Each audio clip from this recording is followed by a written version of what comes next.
Siyanibingelela nonke balaleli egameni lenkosi yethu Jesu Kristu, yena oyinkosi nomsindisi, ohlezi ngakwesokunene sikaNkulunkulu,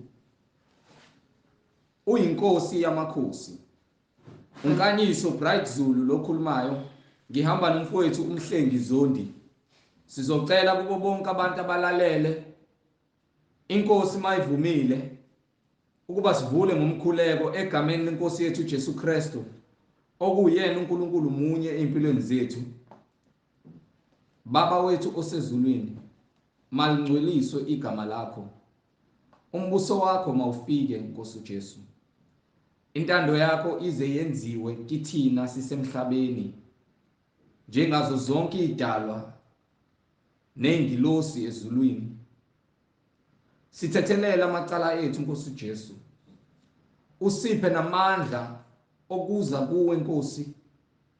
Singenakho ukusaba, sicele intethelelo ukuba wena usihlambulule, usivule ukuqonda singabantwana bakho, singabi ngabasolekayo phambi kwakho Nkosi. Sicela intethelelo ngayikhathi zonke. Uzusipha amandla nokunqoba inyama yethu, sinqobe nakho konke ukulinga, sinqobe kukho konke ukulingwa. Ngamandla akho Nkosi yethu Jesu Kristu, usiphe namandla okuthethelela bonke abasonayo. Singangenise kulingweni, kodwa usindise wena ngezwi lakho, nangamandla akho, nangenkazimulo yakho, ngoba amandla nengcebo kungokwakho. Umbuso ungowakho, namandla nobukhosi kuze kube phakade naphakade. Amen. Ngizocela kubo bonke abantu abalalelayo egameni lenkosi yethu Jesu Kristu, ukuba usheshise uthathe iBhayibheli lakho elikhona endlini njengoba uzwa njengamanje. uNkulunkulu mayivumile eyithinta inhliziyo yakho ukuthi namhlanje fanele kube nokuqonda ukuthi masithi siyakholwa iyona yiphi indlela esiholela ekuphileni, eyindlela neqiniso. Laba banama-app eBhayibheli emafonini abo, shesha uvule i-app yakho uNkulunkulu mayivumile, kuze uzoba nokuqonda, ucishe ezinye izinto eziseceleni eziyisiphazamiso ezikuvimbela ukuthi ube nokuqonda kulesikhathi samanje. Angihambi ngedwa-ke njengoba sengishilo, ngihamba nomfowethu la umhlengi Zondi. Mhlengi, bingelela nondaba. Amen. Siyanibingelela bazalwane ngegama lomsindisi inkosi yethu uJesu Kristu. Amen. Ongumsunguli nongumphelelisi noyinhloko nongumyeni webandla labangcwele.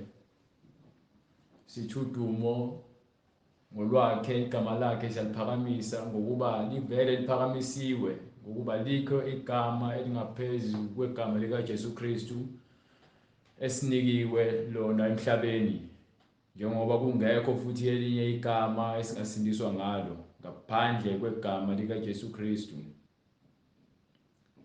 Siyambonga uNkulunkulu ngokusinika lethuba lokuthi siphinde sikwazi ukuthi sivuke inyama isahlangene nomphefumulo, sikwazi ukuthi siphinde size kule nkundla sizoshumayela ivangeli, sifafaze izwi likaJesu Kristu elingcwele.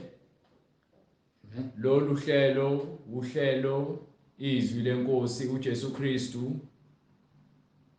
Sishumayela intshumayelo nevangeli elalishunyelwa abapostoli nabaprofeti bakaNkulunkulu abangcwele.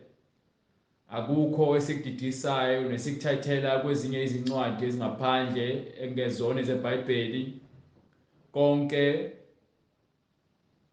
kuphuma phansi eBhayibhelini and isona sisekelo esinaso. Amen. Sikuyelanga esikoleni ukuba abafundisi noma ukufundisa ngezwi likaNkulunkulu.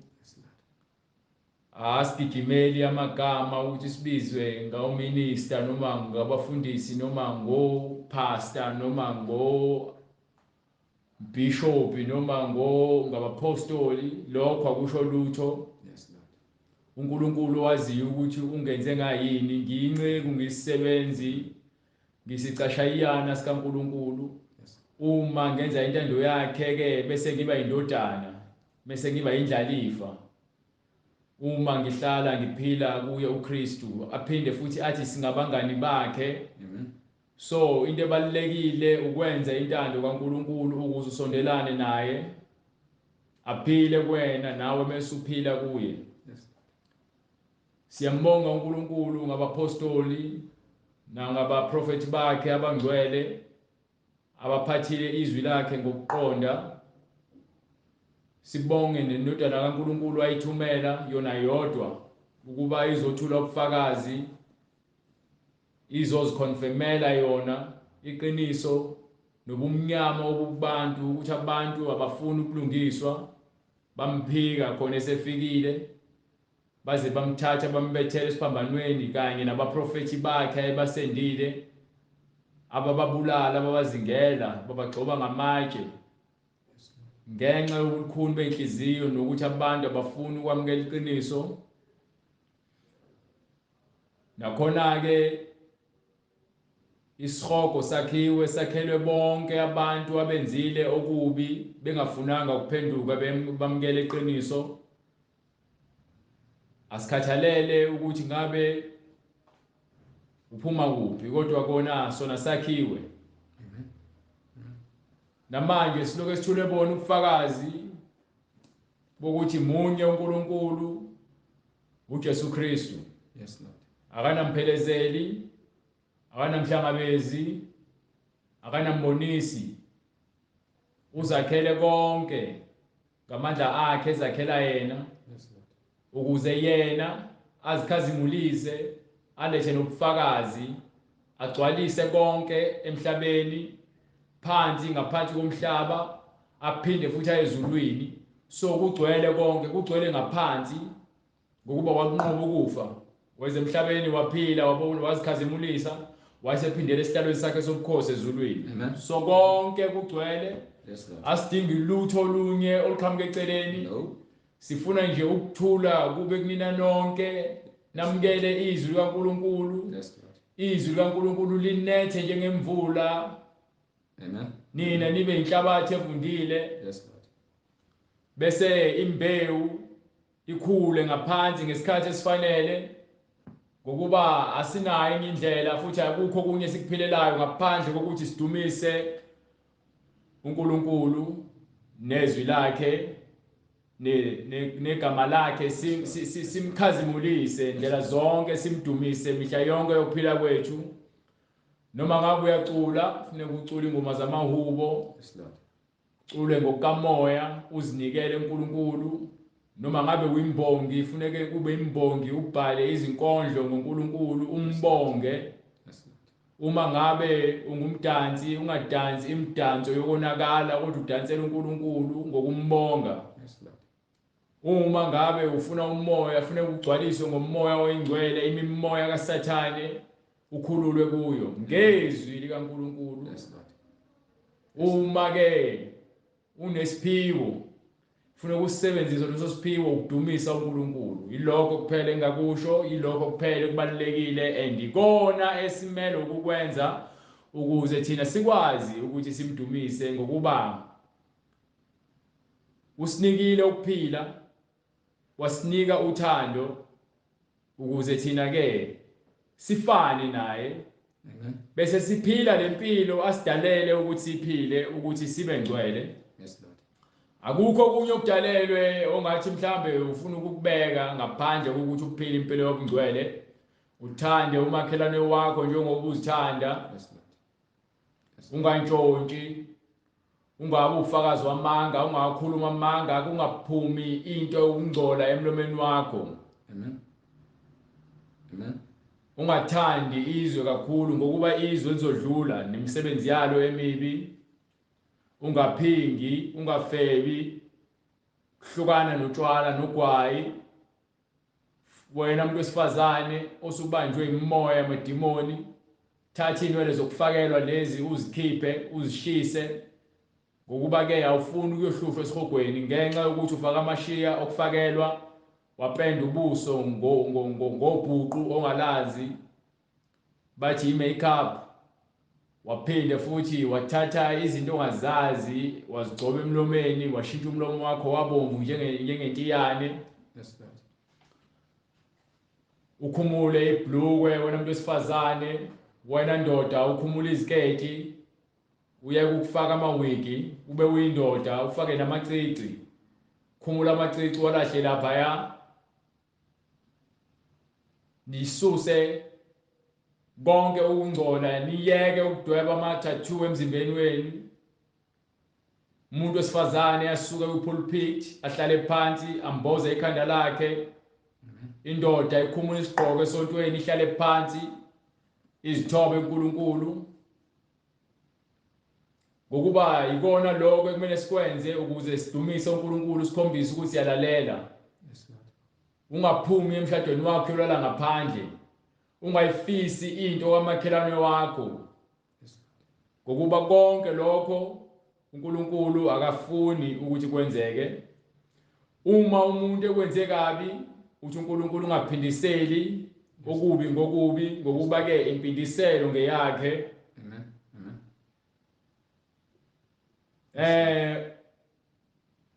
Izwi kaNkulunkulu kubantu liletha ubulungiswa, lifuna kube khona ukuthula.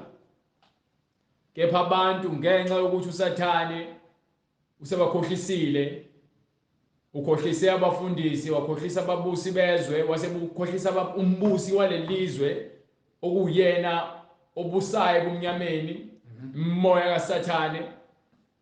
Ingakho ke abantu bengafuni ukulungiswa, behamba wonke amasonto angenakho ukuthula, angenakho ubulungiswa, amasonto akhohlakele, amasonto kaSathane. Yes Lord.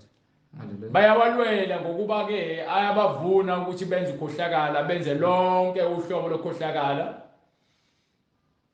Khona abafowethu abathi bafuna ukuba abafundisi kodwa bakuyele esikoleni ukuba abafundisi.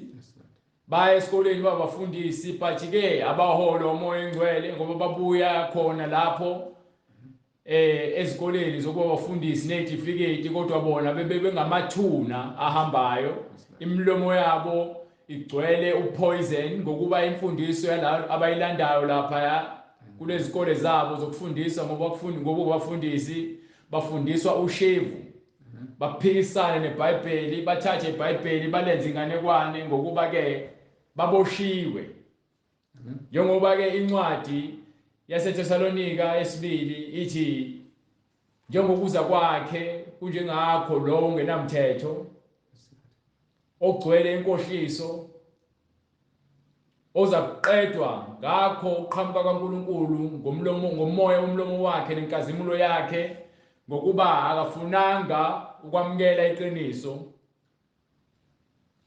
bakhetha ukukholwa amanga ngaphezu kweqiniso. Besithi incwadi yaseRoma, uNkulunkulu wabanikela ekudukiseni ngokuba inhliziyo zabo zazimnyama, abafuni ukwamukela uthando lukaNkulunkulu, bafuna ukwamukela uthando lukaSathane olunamanga.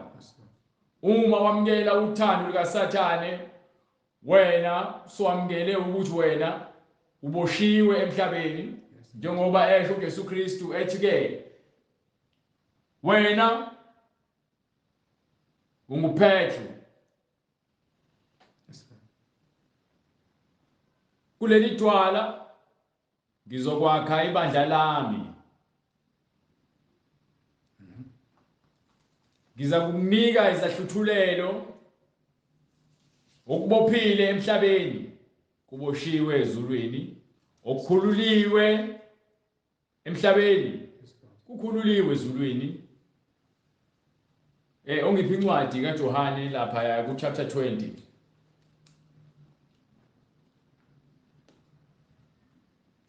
Ngifuna ungivezele ngesikhathi uJesu Kristu abatshela the same thing ayitshela uPetru esatshela bonke abapostoli bakhe.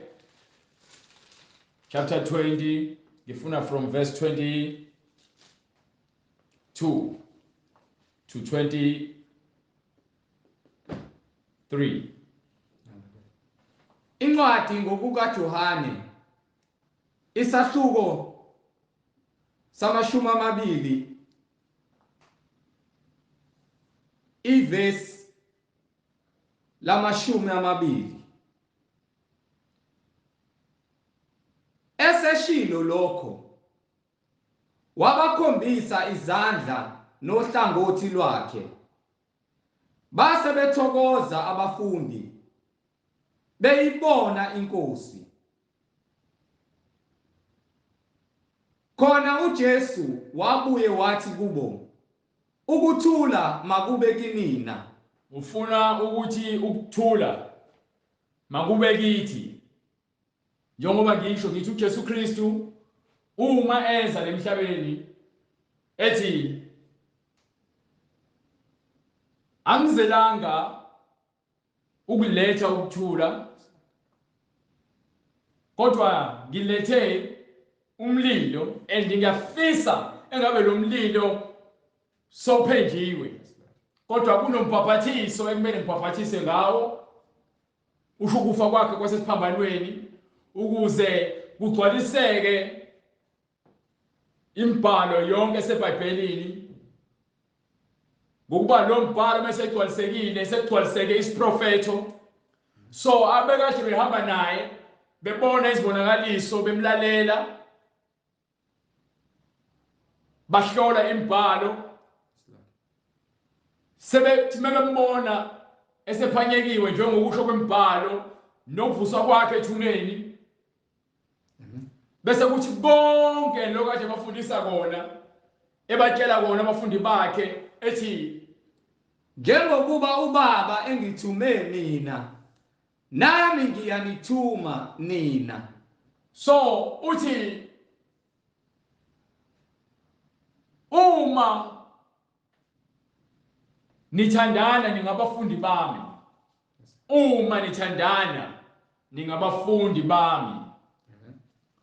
Uthando lusibekela zonke izono. uJesu Kristu wasithanda waze wasifela, efela zonke izono ukuze kusindiswe umuntu. So lo thando asikhombisa lona, nothando asilethela lona lokuthula, ilona lo lalishoyo yathi ke ngithi ukuthula makube kunina, ngokuba inhloso kaNkulunkulu ukuthi lemhlabeni siphile ngokuthula, sithandane ngothando olufanayo. Lo thando engizithanda ngalo ngithande ngalo umakhelwane. Yingakho ke uSathane engafuni kube khona leyo nto emhlabeni, efuna abantu benze intando yakhe, ekhohlisa abantu ngazo zonke izinto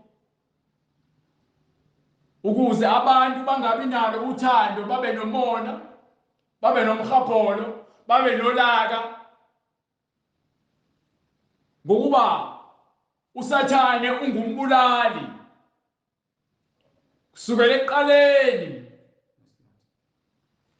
and unguyise wamanga. uSathane ufuna ukuchitheka igazi, uSathane ufuna kube khona inzondo.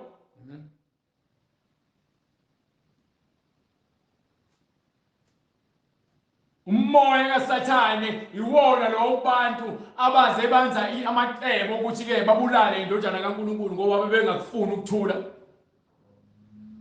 babengazenzeli bona, but babecontrolwa umoya kaSathane.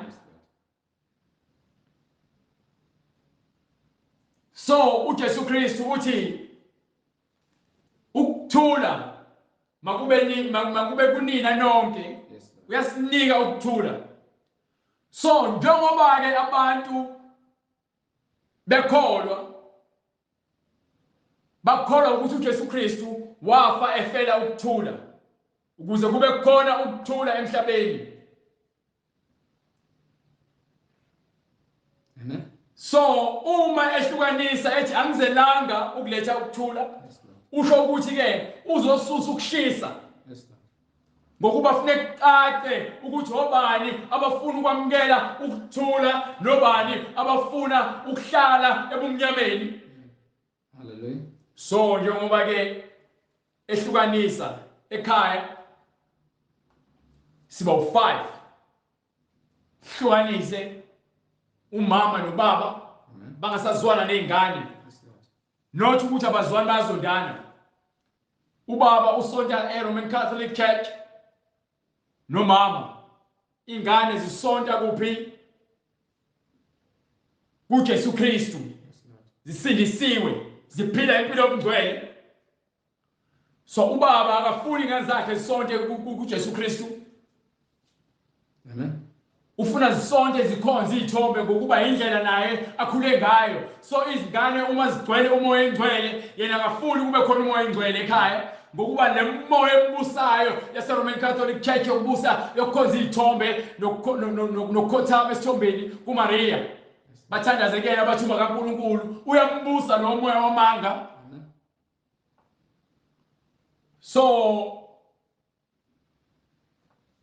lento ke lethu uqhekeko nasebabandleni, abanye bathi khona iTrinity, abanye bathi bathandaza kuMaria, abanye bathi hlabelana amadlozi, abanye bathi nazi washo.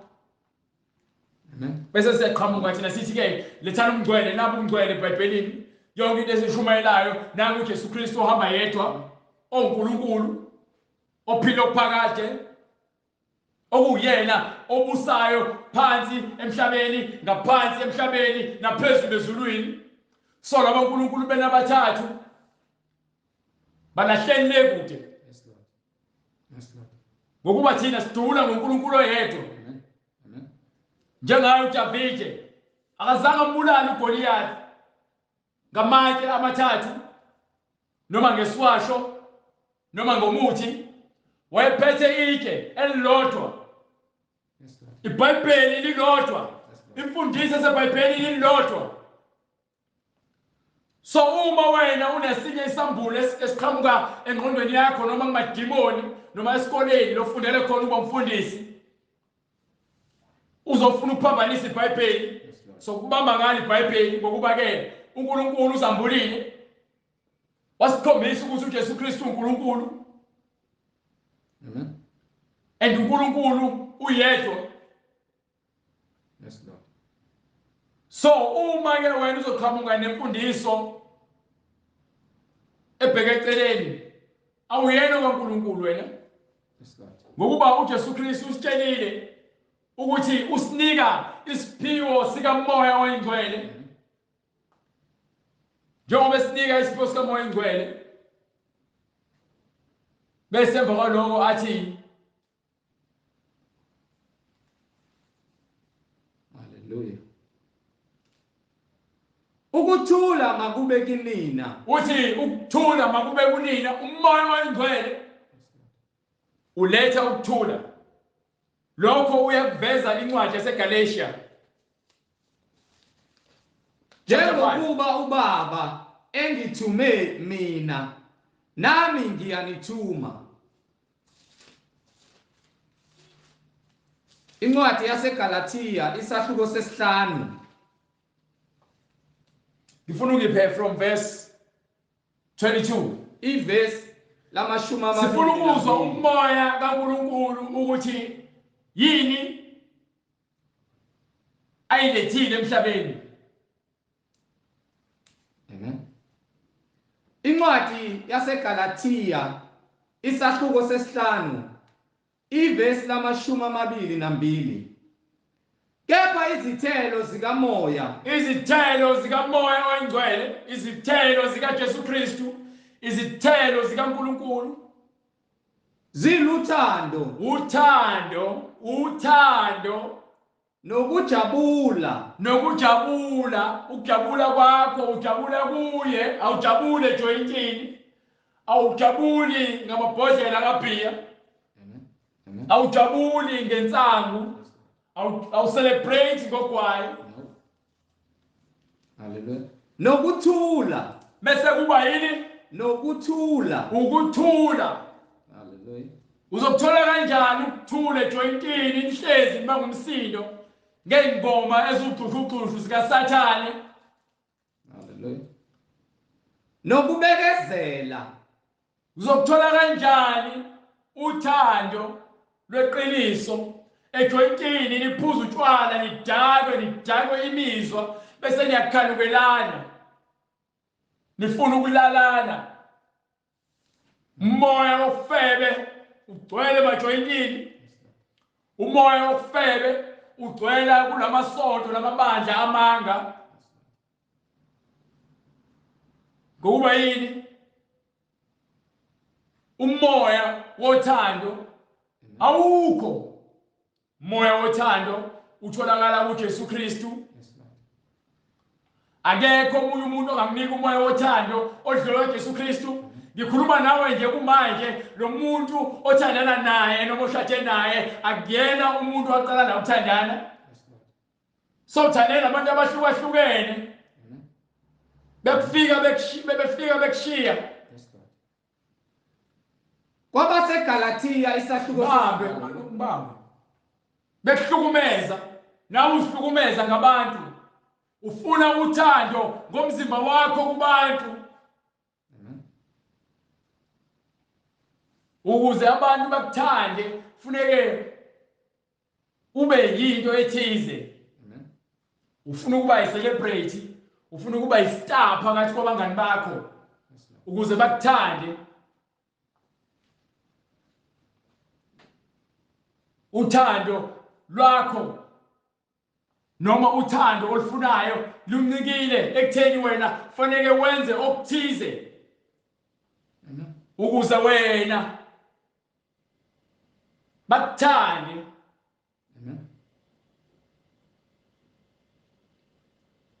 Uthando lukaJesu Kristu lumsulwa ukuthande umhlaba ungekosekelwa.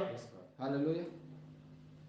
Ekuthandela ukuthi wena ube msulwa phambi kwakhe ungabi nakho ukusoleka. Noma ke umuntu esewile esonweni, uJesu Kristu lokho emkhombisa emnika indlela zokuthi ke asindiswe uthando lolo. Ngokuba womuntu wakhiwe ngomfanekiso wakhe. So uma wena ufuna uthando kubantu, ufuna uthando ngendlela erong, ufuna uthando ngendlela engalungile, uma wena uhamba inyanga nezangoma nabathandazi abathandaza ngamanga, uyofuna imithi yothando, ulahlekile, uthukile. Why? Ngokuba lo thando olufunayo lakhiwe abantu, kodwa ke alasti, luncikile kwisisekelo esibhubhayo. Uthando lukaKristu luletha ukuphila. Uthando, Hallelujah. ukujabula kuKristu ngokumhubela, uthandaze ukhuleke kuye ubonke ukuthi ukunika impilo, ukuthi ke ulaludlile ulalugqokile, unendlu, ukujabula lokho ukubonga ukuthi ke uJesu Kristu uyakuthanda, uthi khona uyisoni iminyango yami ivulekile, woza kumina ngizokugeza izono zakho zibe mhlophe njengeqhwa. Uthando lweqiniso lukuKristu olumsulwa, oluthobekile, oluzothile, olunokuthula, nokubekezelelana ngokubabuka khona uyisoni uyakubiza ukuthi phenduka ezonweni zakho. ukubekezelele ngokuba ke uyakuthanda. Hallelujah, glory to God. Uthandiwe yini pho yenzela uKristu wena? Ngokuba incwadi ithi ke ngokuba khona nina nikhohlakele ninombupho obunje, ninothando nikwazi ukuthengela ingane zenu zonke izinto. Kangakanani uJesu Kristu onithanda khona niyizoni.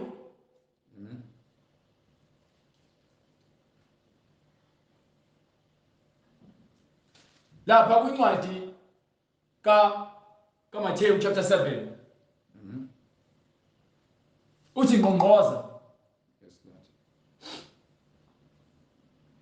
ongqongqothayo uyakuvulela. Verse 21. Yebo. Incwadi ngokuka Mathewu isahluko 7 verse 7. Yes sir. Celani khona niza kuphiwa. Fanele ucele.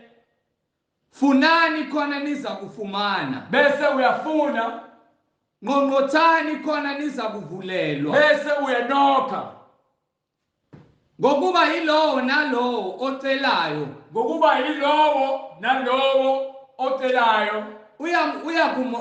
Uyamukeliswa. Uyakunikwa. Yes Lord. Nofunayo lowo ofunayo uyafumana. Uyakufumana. Nongqongqothayo uza kuvulelwa. Kanye nalowo ongqongqothayo uza kuvulelwa. Noma ngumuphi umuntu kini. Noma umuphi umuntu kini. Akukhethekile. Ongathi. No, akukhethekile. Noma umuphi umuntu kini. Ongathi uma indodana yakhe icela isinkwa ayinike itshe. Ubani othezela ingane icele isinkwa wena uyinike itshe na? Noma icela inhlanzi ayinike inyoka na? Ubani owenza njalo? Khona nonakele nje kodwa ingane zenu niyazithanda ngithi. Lo thando lolu thina singafuni ukulithatha kubaba wethu osuke ezulwini. Amen. Lo asithanda ngalo khona sonakele ukuba sonakele. Kodwa uyasithanda ufuna sibuyele kuphi ekulungisweni. Ukuze sikwazi ukubuyisana naye.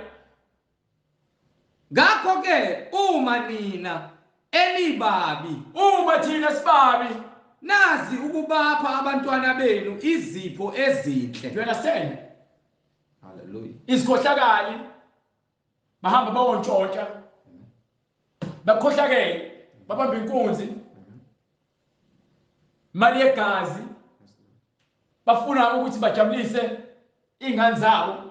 Angibonke bazonjalo bathi ngisebenzele ingane zabo ngemali yegazi. Lo mali leyo ikuholela esikhokhweni. Ngokuba yini? Wenza imali ngendlela engalungile. So incwadi ithi ke ngakho ke uma nina enibabi nazi ukupha abantwana benu uma nina sikhohlakali nikwazi ukuthi ke ninike abantwana benu izinto ezinhle, kakhulu uyihlo osezulwini uza kubapha okuhle abacela kuye. kangakanani ubaba wethu osezulwini othi mawuza kuyena uzozithoba uzisola uvuma ukuthi wena uyisoni bese uzocela inkethelelo. Hallelujah. Ungqongqoze ufune ubukhona bakhe uyakunika konke akabambi lutho ngemumva athi no lokhu ngikubekele omunye ukunika konke uthando analo for wena nezono zakho okumele uzishiye uze kuyena akuhlambulule akubuyisele ekhaya. Angithi yanye incwadi ithi fanekiso indoda elamadodana amabili icebile yasithi le ndodana enye, baba mina ngifuna ifa lami manje. Ubaba wayihlukanisela ifa layo, yathatha ifa layo, yahlaba ngejubane, yahamba yathuka nezwe, yafike yadla ifa layo nezifebe, yenza konke ngakwenza, ichitha indlebo eyinikiwe, yasala lenye indodana nobaba wayo, yaqhubeka yalalela uyise. Thelo ngalumhlaba somshaya phela yonke ingcebo akade ahambe nayo ichaphaza. Yes, Lord. The sebuye lapho esecabanga ukuthi ayibo angisala lutho, sekufika isikhathi sesomiso, ngizokwenza njani? Wafuna umsebenzi bamqasha, wathiwa ke akasebenze njengoba esebenza udla ukudla kwengulube. Amen. Njengoba edla ukudla kwengulube nje, manje usiyacabanga ukuthi hayibo ekhaya kuyabuswa, kodwa manje ngizobuyela kanjani ekhaya ngihambe ngendlela engenanhlonipho nendlela engahlelekile. Kodwa ke ngokuzisola wathi ke kulungile ngizozithoba ngokuba even izisebenzi zikababa zilala zidlile kangakanani ke mina. Angihambe ngomtshela ubaba ukuthi ke angisakufanele ukube indodana yakhe, kodwa akangithathe ngibe isisebenzi sakhe ngifane nabo bonke abantu abamsebenzelayo. Wavuka wahamba wayekhaya, wathi baba betshela thona indodana yakho. Wathi mefika kuyona yathi baba ngisafanele ukuthi ke Hallelujah. ngibe indodana yakho, kodwa ke ngithathe nami ungenze njengabanye abasebenzi bakho, ngokuba ke ngonile wena, ngonile nawe sezulwini. Amen. Amen. Baba wavele wawa kwindodana, wayihanga, wayiqabuza emqaleni, wajabula baba. Wathi hambani olanda ama-sandals, Yes, Lord. nilande nengubo egolide, hayibo nilande nesembatho Yes, Lord. Yes, Lord. Amen. esibizayo, Yes, Lord. kwenziwa umcimbi. Yes, Lord. Wamxolela ubaba, wakhohlwa ikona konke akwenzile, kwenziwa umcimbi. Thembe sekwenza umcimbi, le ndodana yayisele ekhaya, kanti ihambile emasimini besibuya. Ibuya kuyadanswa, kuyaculwa, kumnandi, kuyadliwa. Hallelujah. Ifuna ukwazi, iqhoma ngaphandle ukuthi kwenzakalani, ibuze kuyisebenzi. Bathi ke umfowenu obekade elahlekile Yes, Lord. ehambile, ubuyile, ubaba wakho uthe akuhlatshwe kudliwe. Wangafuna ngisho ukungena noba kade ehlele ekhaya, Yes, Lord. wahlala ngaphandle. Thembe sephuma ubaba wakhe weza kuyena, wathi ke indaba ungangeni. Wathi baba ungayenza kanjani into enje, ukuthi ke ngihlale mina ngikulalele ngenze yonke into eyifunayo, kodwa mase qhamuka le ndodana yakhe esikhohlakali eyahamba yakushiya, yangafuna ukulalela, yahamba yayodla imali ngaphandle nemcebo wayo, bese kubuya yona ehlabela yenzela yonke into. Mina ukwazi uzungihlabela, ukwazi ungenzele lutho. Wathula ubaba wathi, ndodana yami, wena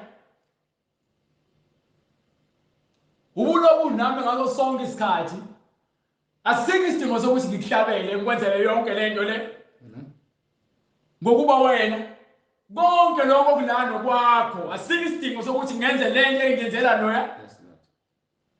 Kodwa lokho engikwenza kuyena ngimkhombisa uthando, ngokuba ke indodana yami ebilehlekile isibuyile, itholakele. Uthando siyalifundiswa.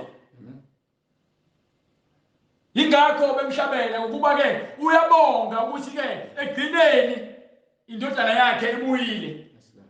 Same thing. uNkulunkulu into afuna nawe uyenze. Usuxhaphazile umusa wakhe kwanele. Yes, Kodwa still ingalo yakhe eluliwe ukuthi uma ubuya uguquka komphefumulo wodwa ubuya endumisweni kuhlokoma izulu lonke. Ngokuba uyasho umbhalo uthi akusiyona intando kaNkulunkulu ukuthi sonke sekubhujisweni kodwa ukuthi size ekusindisweni. Uthando lukaNkulunkulu lubanzi lujulile lumnandi insuku zonke. Incwadi ngokuka John isahluko 15 verse 12. Yilo umyalo wami. Hallelujah. From verse 9. From verse 9. Njengalokho ubaba engithandile nami. Lezi ndaba ubaba uthandele indodana le uJesu Kristu. Wayinika konke. Konke kwayo uyinikile. Amen. Wayinika ngisho umuntu bathini angifuni ukuthi umthetho. Uyinike bathini authority ngesiZulu. Igunya. Uyinike lonke igunya. Bonke ukunikiwe. Unika uNkulunkulu indodana. So umthandile ngokwenza njalo ngokuba umthembile ukuthi enze lokhu nayi task yakho. Akekho umuntu emhlabeni jikelele kusuke eqale ngomhlaba okwenziwa kuyena njengoJesu Kristu. Abantwana bakaIsrael baphathiswa izwi bahluleka. Baze babulala abaprofeti. Kodwa ke uNkulunkulu wakha indodana wayinika konke. Njengoba eyinika konke akayinikanga ingcebo yasemhlabeni. Uyinike. Hallelujah, glory to God. Nalalela sisa kahle. uNkulunkulu wakhe indodana waseyinika konke. Uyini konke? Uyinike uqobo lwakhe. Amen. Wangena kuyona. Wakhazimula ngendodana. Amen. Njengoba indodana inyama ikhuluma ngobaba, ikhuluma ngomuntu okuyona. Hallelujah. Hallelujah. Amen. Njengoba ke sibiziwe sonke ukuthi uma sizisola siphenduke ezonweni zethu sibhabhathiswa egameni lendodana le uNkulunkulu ehleli kuyona wayinika lelo gama akulona igama lesidumbu igama lomoya ophakathi njengoba nakumina igama lesimhlengi elale ndoda engaphakathi isidumbu asinagama. Amen. Mobiza awubiza isidumbu ubiza le ndoda engaphakathi. Yes, Lord. Umuntu uyi-2 in 1 inyama nomphefumulo. Incwadi ivangeli ngokuka John isahluko sokuqala verse 12. Kepha bonke abamamukelayo wabapha amandla okuba babe ngabantwana bakaNkulunkulu. Do you understand? Ngokuba uma usumntwana unjengoJesu Kristu exactly. Ngaphandle ukuthi ukwenza isibonakaliso ngokuba kodwa uyasho ukuthi yena ke wehlela kophezulu, wehla kophezulu. Wakha abapostoli, wabanika abapostoli, wabanika abaprofeti, wabanika abavangeli, wabanika nabenza izibonakaliso. Ngabe bonke bangabapostoli na? Ngabe bonke bangabaprofeti na? Ngabe bonke benza izibonakaliso na? Ngabe bonke bangabavangeli na? Ngabe bonke bangawothisha na? Yezwa indaba. Hallelujah. Hallelujah. Ngokuba ukunika ngomusa lokho azokunika kona. Lesiphiwe kunaso engambulelwe sona ngokuthi ngikwazi ukwambula imihlakalo eBhayibhelini.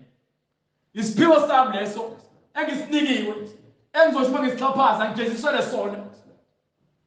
Labo abakholwa egameni lakhe. So uNkulunkulu wayinika konke wakunikela endodaneni. Ukuthi indodana kube yiyona ephethe bonke okhiye. So njengoba le ncwadi lesifunda ikhuluma ngothando uma sekunikwe konke uthi ngiwanike wonke amandla ezulwini nasemhlabeni. Nani ke hambani ngiyanika nawo igunya hambani nezizwe zonke niyokwenza abafundi. So uma esekhuluma kanje kwincwadi kaJohane chapter 20 from verse 21. Hallelujah. Khona incwadi ngokuka Johane isahluko 20. Yes sir. Verse 21. Khona uJesu wabuye wathi kubo, ukuthula makube kinina. Uthi ukuthula makube kuthina.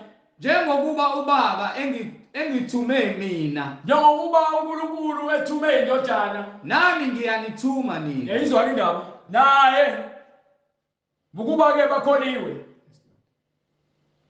Labo bakholwa kuye wabenza amadodana. Kusho njalo incwadi. La kusho njalo incwadi eJohane chapter 1 verse 12. Yes Lord. Yes Lord. Labo abakholwa kuyo wabenza amadodana. So ngeke azabanike lo myalo bengewona amadodana noma bengakulungele ukuba amadodana. Ubanika lo myalo lo ngokuba ke sebamamkelile. So veza futhi lo sikusho ngani njengoba ithini uphinde ufunda verse. Hallelujah. Kepha bonke abamamukelayo. Bonke abamamukelayo Wabapha amandla okuba. Wabapha amandla. Lamandla awanikiwe ubaba naye wanika labo abamamukelayo. Amandla wanikiwe naye lamandla uyawanikela kulabo abakholwayo nabamamukelayo. Ngeke uzuthola amandla kaNkulunkulu ungakholwa kwindodana. Lalela ngeke. No, never. Ngisho ungahambi ezinyangeni ulapha abantu bengazange baphenduke. Wena usebenzela uSathane. Amandla anikiwa labo abakholwayo abahamba ngokumethemba uNkulunkulu. Ngokuba ithi incwadi olungile uphila ngokukholwa.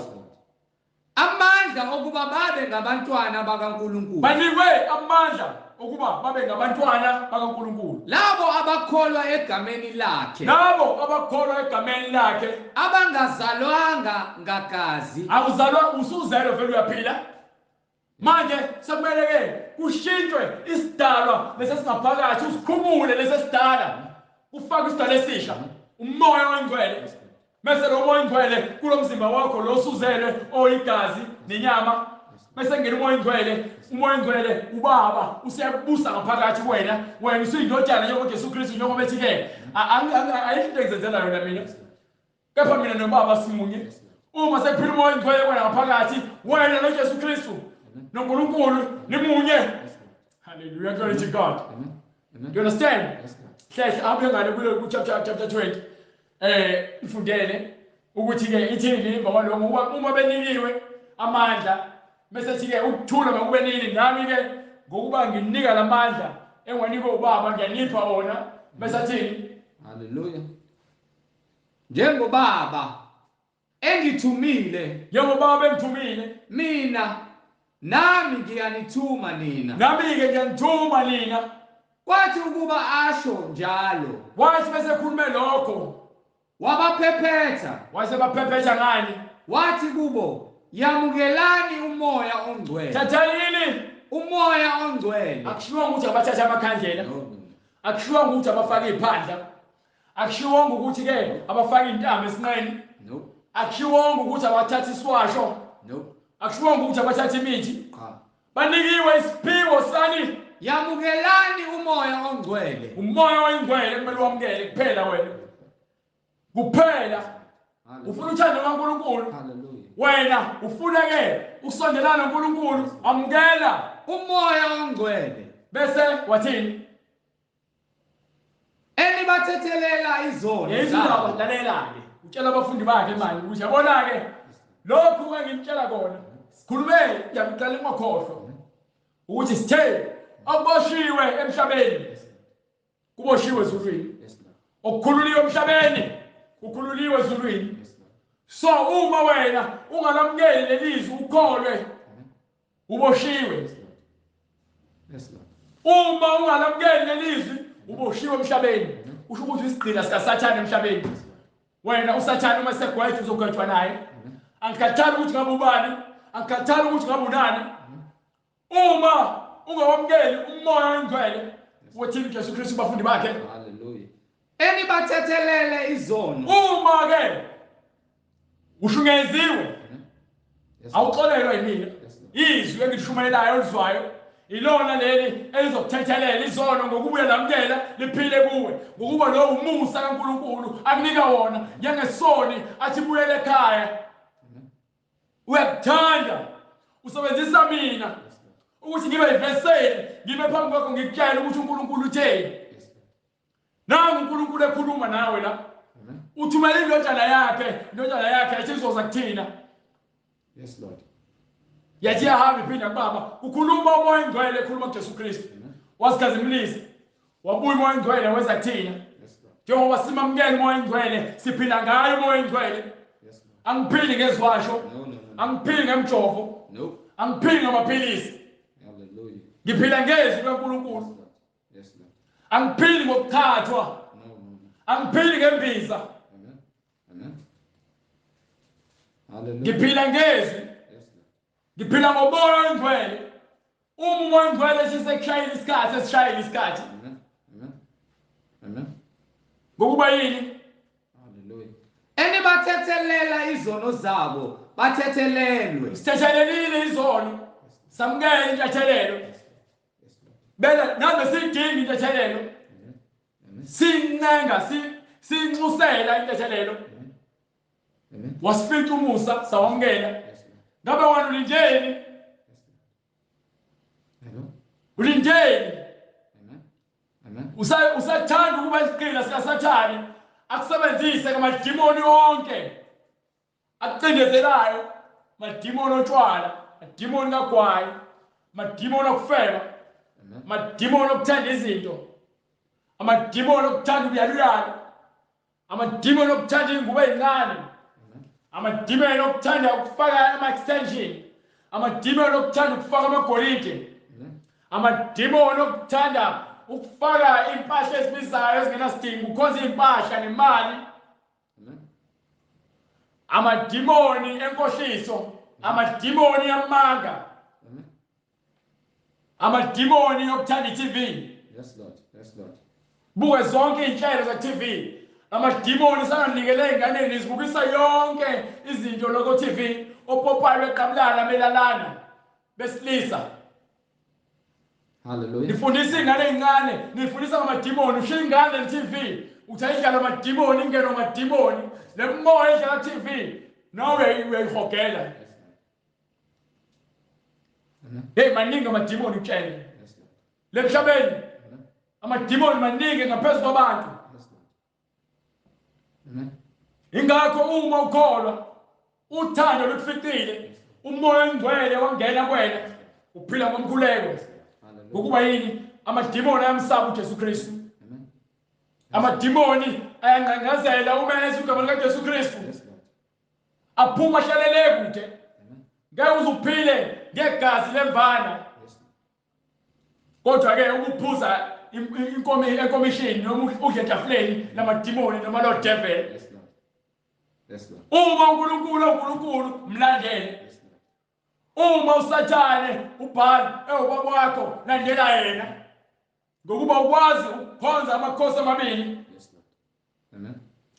Uma uboshiwe lemhlabeni, uboshiwe ezulwini, uboshwe manje. Yes, Lord. Uma sawufile yokwahlulela, hayibo, understand? Hallelujah. Uma uphila esonweni, uboshiwe. Yes, Lord. It is. Hallelujah. Stop. Uboshwe manje emhlabeni. Yes, Lord. Mzukwane wamkelizwe kwangena umoya engcwele kuwena, nangale uyakhululwa. Hallelujah. Mzukwane ufa, Amen. wena emzini ongcwele. Paradise. Hallelujah. Mzukwane kufika usuku lokwahlulelwa sekwahlulela umhlaba. Amen. Uma wena uyile emzini ongcwele, uyahamba ezulwini. Amen. Do you understand? Amen. So, Neni babamba ngazo. laba Abanjiwe. ababanjwe ngezono nabo babanjiwe. So bengifuna ukuya kwincwadi yokuqala kwabaseThesalonika. Sesikhuluma ngakho njengoba ethi-ke uma sekufa kuzoma kanjani, sifuna ukusinvezele ngokwembhalo Thesalonika oqala chapter 4.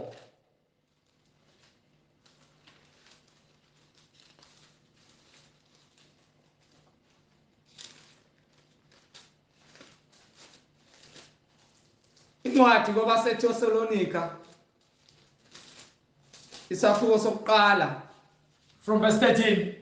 Funshesha ngoba manje ngifuna sibhale. chapter 4 verse 13. Kepha asithandi bazalwane ukuba ningabi nakwazi Nayo into esikhathalele ukuthi asifuni ingabi nakho ukwazi ngabalalayo ngalabo abaphumile imphefumulo yabo balala. Yazi indaba ithini? Balele. Lalelisisa ilanguage yeBhayibheli. Uma sishumayela angifuni ukukhuluma into engayizwa. Uma kwenzeka efuna into engayizwa ngishumayela into engayizwanga, mina sengilahlekile, sengishumayela into engaphelele. So kubalulekile ukuthi siyazi ilanguage yeBhayibheli ukuze sizwe wonke amagama aphumayo emlomeni kaNkulunkulu, ukuze sikwazi ukuthi sigcizezele lokhu ekufanele sikufundise, singafundisi esikucabangayo kodwa sifundise lokhu okubhalwe phansi. Ngokuba lithi iBhayibheli uyafakaza lofakazayo ukuthi ke singanezezeli singakhiphi. So kumele kube kanjalo. Sikhaza ukubhaliwe siletha ukuqonda. So uma ithi incwadi ke kepha asithandi bazalwane ukuba ningabi nakwazi. Siyathanda thina abazalwane ukuthi nibe nokwazi. Asithandi ukuthi ningabi nakho ukwazi. Yes Lord. Ukuba ningabi nakwazi ngabalalayo ngalabo asebelele ukuze ningadabuki, ukuze ningezubadabukela laba asebelele, ningabadabukeli abalele belale kubani? KuKristu. Njengabanye abangenalo ithemba. So labo abangenalo ithemba yilabo abazi ukuthi umuntu besefile uyemadlozini nalokuthi ufe kanjani nalokuthi ufe ngakanani bayadabuka. Ngokuba yini? Abayazi intando kaNkulunkulu, abazi ukuthi kwenzakalani, ngokuba akafelanga uNkulunkulu, abayazi indlela kaNkulunkulu. So bona bayadabuka bezomhlungu. Mina ngalahlekelwa ubaba kwababhlungu, ngalahlekelwa uma kwababhlungu, kodwa ngithe bese ngilahlekelwa umfowethu kanti ngisanda sengisanda kusindiswa iminyaka emva kwaminyaka la sengilahlekelwa umfowethu. Angizange ngidabuke, kodwa ngaqonda intando kaNkulunkulu ngokuba ke uNkulunkulu usekhombisile imfihlakalo. uJesu Kristu usezambulile kumina. Amen. Ingakho ke into engiphatha kabuhlungu ukuthi ke ngibheka wena isimo ophila kusona manje. Ngabe uphila impilo yomngcwele noma ngabe uphila impilo yasezweni. So uma ufa ngiphatheka kabuhlungu uma ufe uyisifebe noma uphilela usathane ngokuba ngiyazi ukuthi esifokweni. Anginankinga uma ufele emngcweleni ngokuba ngiyazi ukuthi ke siyophinda sibonane uma nami ngihlele emngcweleni bami ngingagudluki. Ngokuba sonke siyokhazimuliswa sithole umzimba kaKristu. Uma sihleli kuyena. Amen. Othandweni lakhe. Hallelujah. Hallelujah. Ukuze ningadabuki. So akufanele sidabuke thina abakholwayo njengoba kufa elinye ilunga lethu engcwele simazi ukuthi bephila impilo yomngcwele. Asikho isidingo sokudabuka ngoba kuthiwa incwadi utheni? Ulele. Ulele. So ifile inyama la ephila kuyona kodwa umphefumulo wakhe ulele. Hallelujah. Sikaleshe kahle. Ethembeni. You understand? So asikho isidingo sokuthi siphatheke kabi. Uzophatheka kabi mawazi ukuthi ke ubhuti wakho noma wakho nomgogo wakho noma baba wakho noma usisi wakho noma umkakho benza into engalungile. Iyona into ezongiphatha kabi leyo. Kodwa ke ngizobe sengicela enkosini ukuthi uNkulunkulu intando yakho ayenziwe egcineni. Ngubani mina ngokuba nami egcineni ngifana notshani. Ngiza kubuna, ngiza kufa. Kodwa ke ekufeni kwami angifuni ukusoleka. Ingakho nginxusa ngaso sonke isikhathi ngihlale emkhulekweni, ngithandaze, ngicela inkosi ukuthi ingithethelele, ngabe ngicabange emibe engibe nayo, ngabe khona ngikhulumile okubi phambi kwakhe, ngabe khona ngikwenzile okuyisono, ngingazi noma ngazi, lokho ngicela intethelelo ngaso sonke isikhathi, khona sengibaphathisiwe. Ngiphila ngokuthi ke ngizisole ngaso sonke isikhathi, ngixolisa, nginxusa, ngokuba ithi incwadi akungeni lutho ongcolile. So naye methi ke intethelelo isemhlabeni ayikho ezulwini. Yes Lord. Hallelujah. Ukwazi lokho. Amen. So abalele ibona labo esingabadabukeli kodwa ke Yes, Lord. sesiya understand ukuthi basendaweni efanele. Amen. Amen. Yebo. Hallelujah.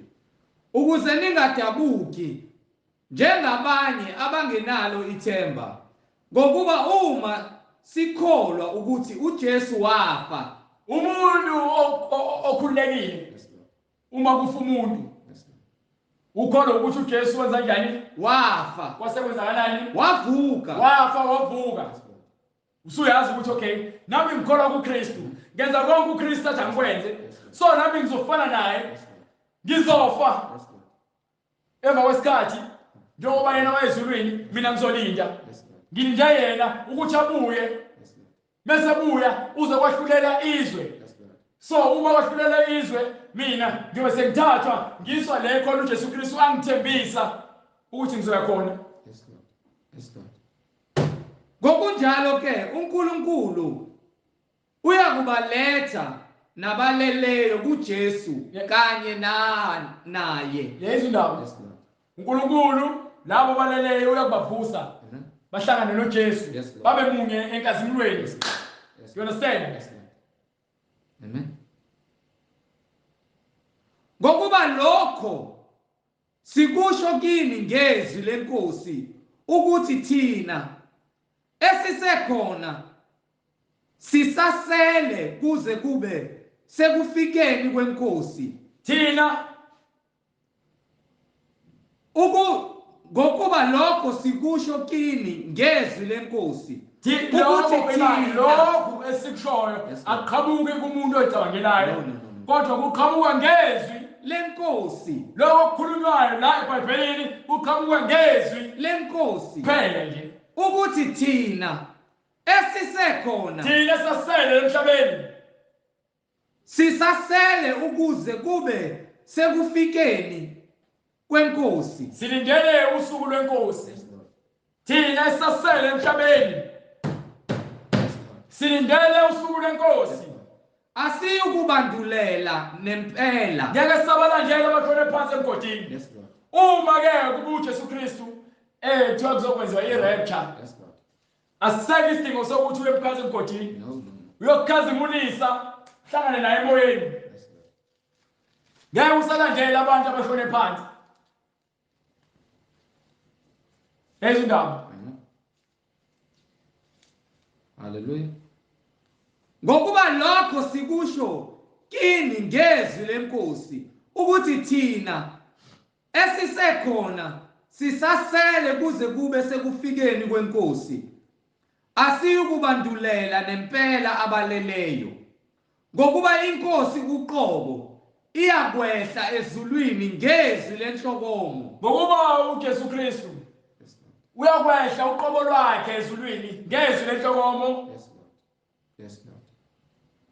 Ngezwi. Ngokuba inkosi uqobo iyakwehla ezulwini ngezwi lenhlokomo, ngephimbo lengelosi enkulu nangecilongo likaNkulunkulu, nabafileyo kuKristu laba abafele kuKristu bayakuvuswa kuqala. kuqala. Yayizolondo leyo. Labo abafele kuKristu bayakuvuswa kuqala. Yes, Lord. uNkulunkulu uyozehlela yena ezulwini ngezwi elikhulu Yes, Lord. lezwi lengilosi Yes, Lord. nangecilongo likaNkulunkulu. Yes, Lord. Nabafileyo kuKristu Nalabo abafele kuKristu bayakuvuswa kuqala. so ingakho sithi wena ufuna ukufela kubani na? Amen. Amen. Ufuna ukufela kuShembe? No. Ufuna ukufela eRoman Catholic Church? Ufuna ukufela eZangomeni? Ufuna ukufela kuFebeni? Ufuna ukufela ekutheni wena uSiphingi? Ufuna ukufela ekubeni umthakathi? Ufuna ukufela ekutheni wena uyisidakwa? Ingalo iluliwe, Yes, Lord. iminyango ivuliwe, Yes, Lord. and ayikho enye iminyango, ayikho enye indlela. Uthi uJesu Kristu, Amen. mina ngingumnyango. Yes, Lord. Yes, Lord. Bonke abafika ngaphambi kwami babengamasela. Amen. Amen. Akekho ozongena ngophahla, wonke umuntu ufuna ngene eminyango. So uma ungafelanga kuKristu awungeni. Amen. Amen. Ngeke uzungene nendlela zakho zokufakelwa. Amen. Ngeke uzungene ne-makeup. Yes, Lord. Ngeke uzungene nokulalana nabanye abafana ube umfana. Nope. Iy'ntabana zingene ezulwini. Amen. Abaprofeti bamanga ngeke baze bangene. Hallelujah. Labo abafele kuKristu bayakuvusa kuqala. Yes, Lord. Bese uthini uverse 17? Hallelujah. Khona thina Bese uthi thina esisekhona esisekhona esasele sisalele siyakuhluthwa kanye nabo siyobe sesihlwithwa. kanye nabo Ile ntekela lokuthi emafwini. uma uphila manje seqhamuka uNkulunkulu ezovusa ibandla lakhe esezobhubhisa umhlaba esahlulela umhlaba. Yes, Lord. Yakutshela yothi uhamba endleleni uhamba nomngane wakho thatha wena kusala umngane wakho kuthi yafunda eklasini thatha abanye bekuthi akho umuntu ozothatha nonke niyasala nisalela ukwahlulelwa. Yes, Lord. Esontweni kuthothi kuyosala umfundisi khamba abantu ebandleni Hallelujah. Hallelujah. bathatha uNkulunkulu abakhuphulele phezulu ayohlangana nabemoyeni. Amen. Hallelujah. You understand? Ebhedlela abantu belele babili unkosikazi nendoda. Yes, Lord. Kushiya unkosikazi kuthatha indoda. Hallelujah. Ngoba unkosikazi ubephinga. Amen. Kushiya indoda. Yes, Lord. Uthatha unkosikazi ngoba indoda la imithakatha. Amen. Neyizolo nto leyo. Amen. Hallelujah. Kubalulekile ukuthi uma uphila kuKristu uthembeke kuKristu, uthembele kuKristu, uphile kuye, uzinikele ngamandla akho onke, ngengqondo yakho yonke, ngomphefumulo wakho wonke, nangenhliziyo yakho yonke. Yes, Lord. Amen. Ungathembeli kwenye into. No. Thatha ithemba lakho ubeke kuKristu. Yes, Lord. Niqonde lilinde. Inkosi. Hallelujah. Ngokuba isitha siyahamba siyabhonga njengebhubesi sifune sobagwinya. Melanani naye. Melanani naye niqinile ekukholweni Hallelujah. Hallelujah. ngokuba siphela kuzona ikhathi yokugcina manje. Yes, Lord. Yes, Do you Lord. understand? Yes, Lord. Amen. So ngalamazi siyanduduza siyanqinisa nina enikholwayo Yes, Lord.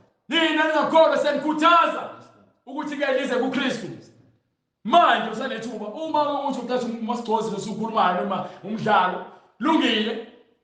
Siyaningi abathanda ukukholwa ngokubona. Yes, Lord. Mase ukholwa ngokubona ungasekho ukuhlehlela emuva. Siyakuhlwitha kanye nabo emafwini. Siyobe sesihlwithwa kanye nabo emafwini. Sihlangabeze inkosi emoyeni. Sihlangabeze bani? Inkosi emoyeni. Nami ngiyafuna kuyohlangana nenkosi emoyeni. Hallelujah, glory to God. Hallelujah. Kanjalo ke siyakuba nayo inkosi njalo. Owaphakade inkosi bese siphila naye emoyeni. Amen. Umoya Amen. ezulwini Amen. ikhaya elisha Yes, Lord. iJerusalema Hallelujah. elisha.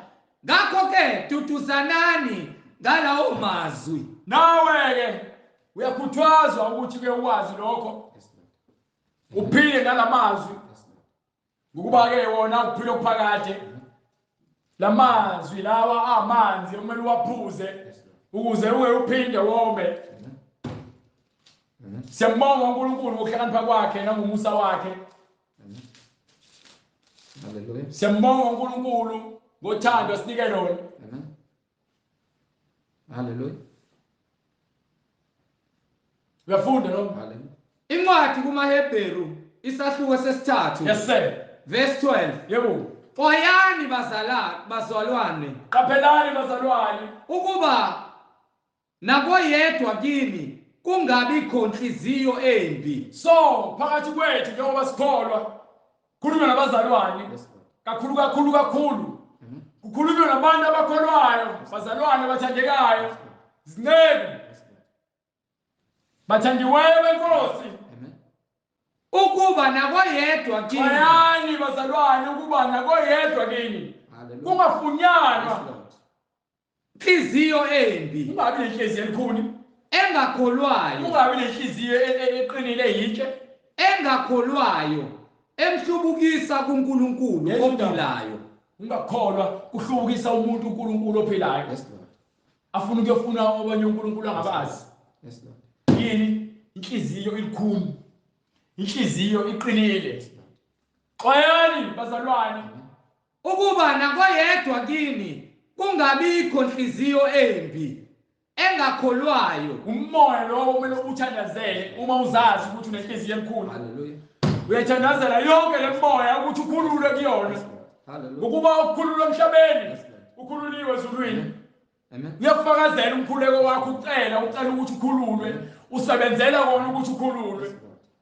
Uma ukuthi wena xa uzothandazelwa bese uyakhululwa, no. Hallelujah. Kufanele uzinyusele as much as isithandazisana. Yes, Lord. Hallelujah. Sibekana emkhulekweni Yes, Lord. nawe kodwa khuthalele Yes, Lord. ukuthi ke uNkulunkulu akufundise ukuxolela, akufundise ukuthobeka, akufake umoya wothando. Amen. Amen. Engakholwayo emhlubukisa kuNkulunkulu Inhliziyo ophilayo. embi engakholwayo ehlubukisa umuntu ekukholweni kuNkulunkulu ophilayo. Kepha yalanani imihla ngemihla. Kepha sifanele ukuthi siqhubeke sikhuthazane siyalane Amen.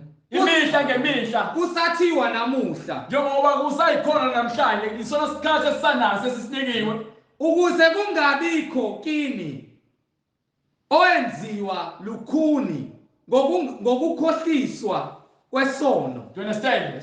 Ukuze sigweme ukulahleka kwabazalwane, simele ukubuyisana endleleni, sigadane ngezi sifundisane.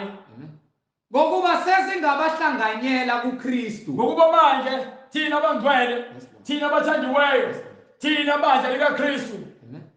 Amen. Sesingabahlanganyela kuKristu. Kufanele sihlanganyele ngokomoya. Uma sibambisa ithemba lethu lokuqala. Ithemba lokuqala uJesu. Amen. Hallelujah. Kuze kube sekupheleni. Ithemba lokuqala uJesu kuze kube sekupheleni, alikho elinye ithemba.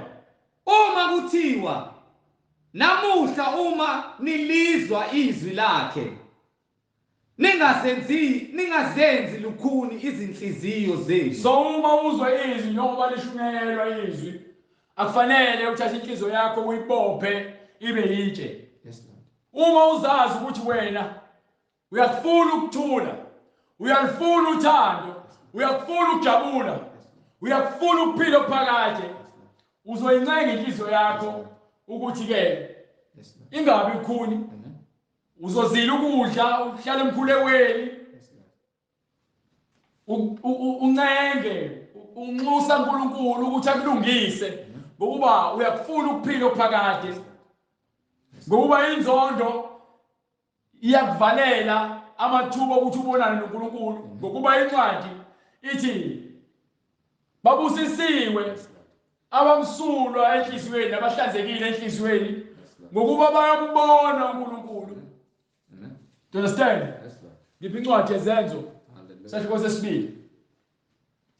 Babusisiwe abahlambulukile enhliziyweni ngokuba bayambona uNkulunkulu. Ungavumeli inhliziyo yakho ibe likhuni. Inhliziyo yakho kufanele igcwale umusa nothando nokubekezela neqiniso. Babusisiwe abamnene ngokuba bayakudla ifa lomhlaba. Abafundi lo ncwadi wena usugijimela incwadi, gijimela lo chapter leyo, hambe ku-chapter ngihamba kuyona ngikufundisa ukuthi hambe verse 8. Incwadi ngokuka Mateyu isahluko sesihlanu. Yes sir. Verse 8. Yebo. Babusisiwe abanenhliziyo ehlanzekileyo Yayizindaba. ngokuba bayakubona uNkulunkulu. Labo abahlanzekileyo bayambona uNkulunkulu.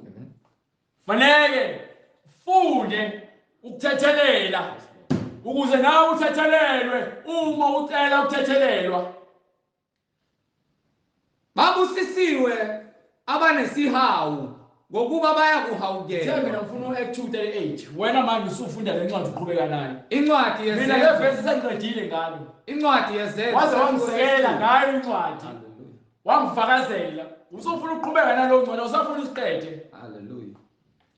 Incwadi izenzo isahluko sesibili. Incwadi yezenzo isahluko sesibili. Verse 38. Verse 38. uPetru wayesethi phendukani. Isikhathi sokuthi manje uphenduke, uphendule inhliziyo yakhe elikhulu. Uze kubani? Uze kulo qala ithemba lakho lokuqala uJesu Kristu. Isikhathi manje leso osinikiwe Ngokuba wazi kusasa kuzokwenzakalani, awazi emva kwe-hour kuzokwenzakalani. Phendukani. Ungapha ngisho nokufa, ungayisibhedlela. Phendukani. Ungenzeka noma ngabe yini. Ungazange uphenduke, uvuke sovuke esihogweni. Ubufuna ukupostpone noma uprocrastinator, ukuhlehlisa yonke into ayihlehlisa. Usathane amadimoni abenza abazalwane bahlehlisa yonke into. Ngizothandaza later, ngizomvuma later, ngizophenduka later, ngizobhaphathiswa later. Ufe nalomcabango, ufike sodlalela ifilimu ngale kuthiwa yilo. Wena asethunyelwa manje, wenqaba igospel. Wahlehlisa. Yebona imkhuba okuhlehlisa. Uboshiwe. Amakatanga unikwe izahluthulelo uyakhishwa. Wena uyahlehlisa uthi hayi ngifuna ukukhishwa later. Ngizokhishwa later. Hayi ngikhipha later. Ufe. Angoba ukufa kona sofa. Ngeke simfihlele. And ukufa ukwazi uzofa nini. Ingakho kumele ukhethe uJesu Kristu manje usaphila. Hallelujah. Ngoba ayikho enye hallelujah hallelujah hallelujah glory to God. Hallelujah. Ayikho enye indlela. Ayikho. Ayikho. Phendukani. So manje phendukani. Yilowo nalowo abhaphathizwe. Yilowo nalowo ufuna abhaphathiswe egameni likaJesu uKristu. Kukho ukuthethelelwa ukuze wena uthethelele izono zakho. Khona niyakwamukeliswa. Emva kwalokho mase uphendukile ubhaphathiswe egameni likaJesu Kristu, wathethelela izono zakho, waqhubeka wahlala, uyobe sowamukeliswa isiphiwo sikamoya oyingcwele. Ukuba lesithembiso ngesenu, esabantwana benu, esabo bonke inkosi uNkulunkulu wethu eyakubabiza. Wafakaza nangamanye amazwi wathi zisindiseni kulesizukulwane lesi esiphambeneyo. Zisindiseni kulesizukulwane esiphambeneyo. Yilo nalowo ozizwayo ukuthi ufuna umbhaphathiso, so ishiya imininingwane. Uma unembuzo mayelana neBhayibheli, so ishiya imininingwane. Sicela ubafoswa nomthandazo. Siyabonga abazalwane. Amen. Baba, egameni lenkosi yethu Jesu Kristu, uNkulunkulu onamandla, izwi lakho lingumlilo ovuthayo, liyahangula inhliziyo zabo bonke Baba, abantu oyisebenzayo njengamanje, ukuba wena uyabavezela ukuthi umusa wakho, lo musa ongako omkhulu kangako senzele wona, ukuthi inkosi uyidele wena, usifele thina esiyizulu. Siyalibonga izwi lakho Nkosi ngoba liyasebenza, liyinkemba ecije ngaphezulu kwenkemba ecije enhlangothi zombili. Liyahlaba lihlukanise umzimba nenyama nawo wonke amalungu omzimba nomphefumulo nomkanja. Alenze umsebenzi walo Nkosi olithumile. Sithi thina intando yakho mayenziwe ngezwi lakho Nkosi usulikhiphile, lifafake njengemvula inetha empilweni zabantu, njengembewu iwela ngaphakathi emhlabathini. Maluwenze Nkosi umsebenzi wakho. Sithi intando yakho mayenziwe empilweni zethu.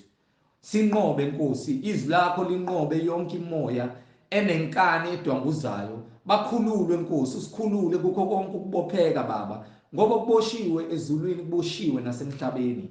Okukhululiwe Nkosi, izwi lakho lingumkhululi, lizile Nkosi ukukhulula bonke laba ababoshiwe njengokusho kwezwi lakho. Egameni lenkosi yethu Jesu Kristu, oyinkosi nomsindisi, siyababonga bonke abalamukelayo izwi lakho Nkosi ngenjabulo, ukuba banqobile Nkosi, izwi lakho lithole indawo enhlizweni zabo. Besazongena emazini sebesithathile isinqumo sokuthi wena Nkosi uJesu uyinkosi nomsindisi, bagcine Nkosi baze bangene emanzini egameni lenkosi yethu Jesu Kristu manje naphakade. Amen. Bazalwane, sicela nithatha amapeni nibhale phansi imininingwane, ikakhulukazi bonke labo asebesithathile isinqumo sokuthi bafuna ukubhabhadiswa, nalabo abanemibuzo. Thatha ipeni ubhale phansi inamba ithi 066 566 9245. Ngizoyiphinda inamba ithi 066 566 9245. Uphinde ubhale ne-email address, i-email address kulabo abafuna ukunaba, abanemibuzo, nalabo abafuna ukubhabhadisa kakhulu, abangaqondi ukuthi indlela wabhabhadiswa ngayo ekuqaleni ubhabhadiswa kwakuyiyona yini indlela eright, ngoba usakhumbuli wawenza nje nawe ngoba kuyenziwa. Kuze ube nokuqonda usende i-email address kuze uzokwenza izinto ngendlela eright, ngoba igama ekumele ubhabhatiswe ngalo ilona lodwa, igama likaJesu Kristu.